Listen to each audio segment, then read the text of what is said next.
God के time God बनने में पुराने टाइम गॉड्स का बहुत बड़ा हाथ रहने वाला है। सिंपल चीज समझो, करण पकड़ने के चक्कर में बचेगा।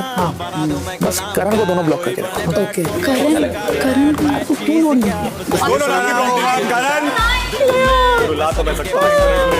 बोलो बोलो आप क्या ही सारा जो बच्चे दिख रहे हैं। Rubbish you said Isha no please you said Isha conversation में तो अनअवेलेबल हमेशा ऑन वेकेशन है हेडशॉट अगर कन्फ्रंटेशन इनकी तो अरे यार क्या हो जाएगा? कैसे गया था जब बड़े बात कर रहे हो तो करेक्ट है। परमिशन आप डैडी से ही लेते हो, ये अच्छा लगा मुझे।